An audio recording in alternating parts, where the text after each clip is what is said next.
Through to Director Deputy Richardson. I see Councillor Wilson's not on the call. I don't know if someone could just maybe notify him, but I do want to get the meeting underway as we have someone waiting to present, and I have things I would like to do in my day. So if you just maybe, I think you've sent out an email reminder this morning, so I'm just going to move to calling the meeting to order, and then we'll go from there. So. All right, so I'm going to call this special meeting council to order. First, I'd like to respectfully acknowledge that this meeting is taking place. I'm sorry, you keep cutting out. Pardon me? Your voice keeps cutting out. That's weird. Like it's gone right now.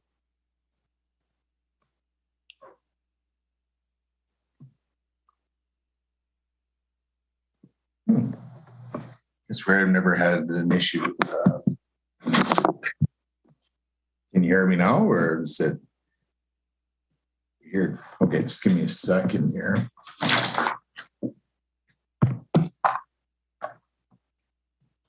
Just doing a little modification here to my laptop. Okay, so the sound is okay. All right. So again, just respectfully acknowledging this meeting is taking place on the traditional territory of the Smallest First Nation. Sorry, now I got to jump back. Where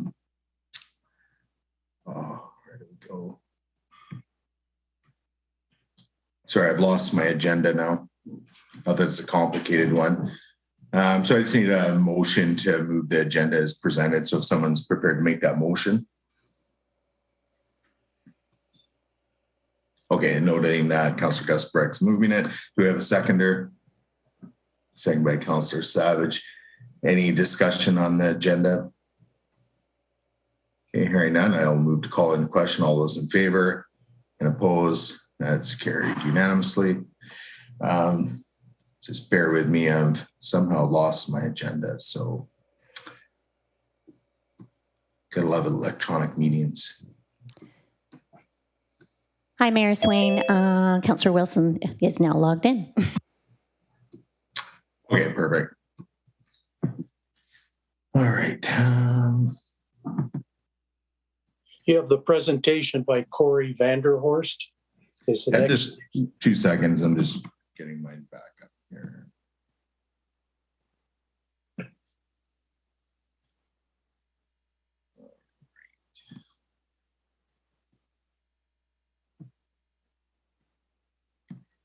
All right. So in terms of public input, is anybody registered to speak this morning?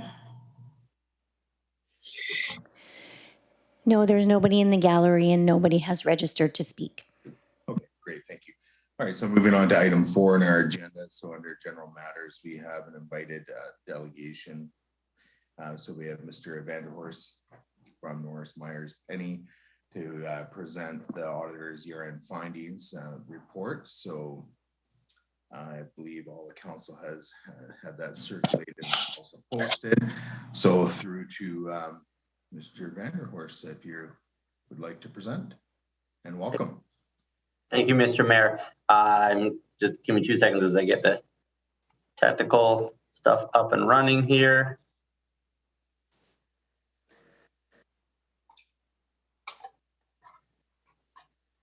Okay, and you should be able to see my first slide now.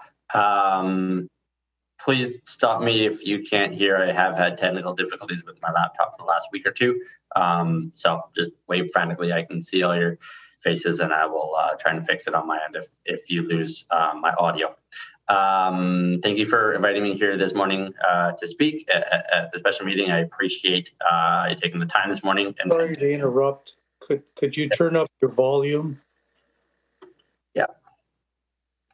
Thank you.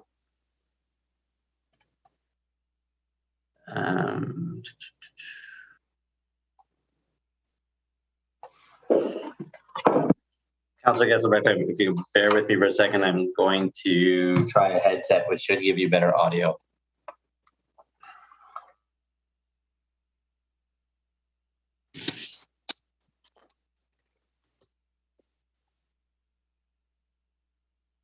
Does that sound better? Can you hear me now?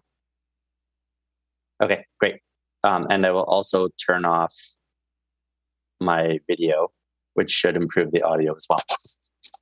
Okay, so I will carry on. And for those of you who had were able to see me at the regional district, lucky you, you get a second 2 days in a row. I want to start with a big thank you to staff, Raj and Kathy, and the staff throughout the district for helping us with the audit this year. It's always a challenge to come in and go through the audit process when you're just coming into the organization, but they did a fantastic job helping us get the audit completed. So this morning, I'll take you through some financial statement highlights. I will talk about our audit process a little bit and then wrap up just confirming our independence as an audit firm. And I'll be happy to answer questions at the end. A reminder that when we're doing our audit, we are looking at things on a consolidated basis. So throughout the year, you'll get you'll get reports from staff, and it might be broken up into these various areas and services. But when we're reporting out at the end of the year, we do it on a consolidated basis. All the funds, all the different services, all together. Everything from general fund right down to water. So starting at the numbers, the statement of financial position, or the what we used to call the balance sheet, a snapshot of what's in the accounts at the end of December 2021. The district had cash and investments of $13.2 million, very similar to the prior year's $13 million. Total financial assets, so when you add in the receivables at the end of the year, it's $13.8 million. The debt being managed and being paid down on schedule is $4.1 million at the end of the year. And if we add in the accounts payable and other liabilities, we had a total liability figure of $9.9 million at the end of 2021. Taking the liabilities and subtracting them away from the total financial assets gives us a net financial asset position of $3.8 million, just a small decrease from the prior year. The tangible capital assets, road, water, sewer, and infrastructure being managed by the district have increased from $58 million to $64 million. And the accumulated surplus has likewise increased to $68 million at the end of the year. I will explain what's in that accumulated surplus in a future slide. On the income statement and the operations for 2021, total revenues were $11.1 million, up a little bit from the prior year's $10.4. Total expenses of $5 million, also an increase from the $4.3 in the prior year. But on an accounting basis, the annual surplus was very similar to the prior years of just over $6 million of accounting basis surplus. So moving then from the income statement to the cash flows, because that $6 million accounting surplus looks like a big figure. When we look at the cash flows, this is more in line with how you're thinking when you're looking at budget. The operations of the district were cash inflows of $3.8 million. Capital and the capital projects throughout 2021, actually the top of that column should say 2021. Apologies for the mistake there. But capital spending of almost $3.5 million, mostly the wrap up and conclusion of sewer phase 3, which is where the $8 million of significant capital spend was in the prior year as well. $54,000 put into investments to earn a better rate of return, and debt being paid down on schedule of $110,000. So at the end of the year, the main bank accounts, the general accounts, had a positive cash inflow of $176,250, which is a sort of a small break-even position, but still a positive number there. Apologies, I seem to have lost my accumulated. This header is also incorrect. It should say accumulated surplus. So the $68 million of accumulated surplus, most of that value is the $60 million of equity and tangible capital assets. That's the value of the infrastructure that you're maintaining minus the debt. There's another $6.3 million set aside in reserves. Your unrestricted general fund surplus is a positive 1.3. The unrestricted sewer fund deficit is $127,000. Important to note that deficit is being reduced year over year, and the water fund has a small surplus of $463,000. Switching gears then into our audit and our audit results, we are happy to be providing what we call an unmodified opinion. So that is a clean audit opinion. We are satisfied that financial statements are prepared in all material respects in accordance with the correct accounting standards for local governments. Ready to sign the report today after council approval of financial statements. And we have actually wrapped up all the minor outstanding matters. The last item to come in is always a check-in with the lawyers that the district uses to see if there's any unknown liabilities or contingencies. And both lawyer letters came back clean, so there are no concerns there. During our audit, we look at the controls in place at the district to ensure that you're getting accurate financial reporting, to ensure that assets are being safeguarded and the appropriate risk management is happening in the finance department. We sample transactions throughout the year. We don't look at every transaction. And we use this materiality figure to derive our audit work. So the materiality we used for 2021 is $240,000. That's roughly 4% of your annual revenues. And we look at every transaction over that amount, so large grants and capital projects. And then underneath that $240,000, we sample transactions to give ourselves comfort over your finances. On the engagement status, we didn't find any irregularities, anything unusual, nothing to report back to council around conflict of interest or unusual related party or legal transactions. So that's a good thing there, that we have nothing to report. Again, a thank you to staff, Raj and Kathy, for doing the heavy lifting, but staff throughout the district, because it's not just those two that we're talking to. And I'll end on a confirmation that we didn't do any other projects or any other work with the district that would impair our ability to give you an independent audit opinion. So as of May 11th, as of today's date, and that does actually cover from January 1st, 2021, all the way through to today, that we didn't do any other projects or work that would impair our independence.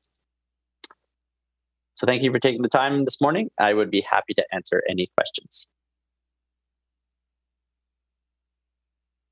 Okay, through to council, are there any questions for Mr. Vanderhorst?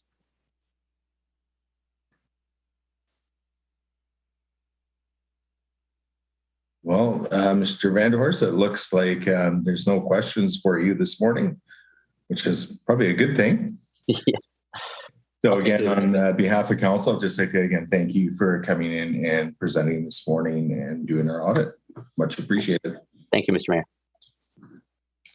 Okay, so through to council, we have a motion that follows. I'll just simply go ahead and make the motion that the draft audited financial statements for the District of Lantzville for the year ending in December 31st, 2021 be approved as presented by Norris Myers Penny. Is there a seconder to that? Seconded by Councillor Wilson. Is there any discussion? Okay, actually, sorry. Okay, sorry, I just had to pull over the rest of my screen. Almost thought Councillor Gusselbrecht had dropped off the call, but here he is. Okay, so I'll just move to calling the question then. All those in favor and opposed, and that's carried unanimously. Okay, so that takes us on to item 5 on our agenda. So under legislative matters. So I'll just make the motion. This is in relation to bylaw number 305 that the District of Lantzville 22 rates or tax rates bylaw number 305 2022 be adopted. Is there a seconder to that? Okay, second by Councillor Proctor. And we're at adoption, so there's no debate. So I'll just simply move to call in question. All those in favor and opposed? Sorry. Is there any opposed? Okay, Councillor Savage is opposed. The bylaw carries. And has anybody registered for public clarification through the director or Deputy Director Richardson? No, they have not. Okay, thank you.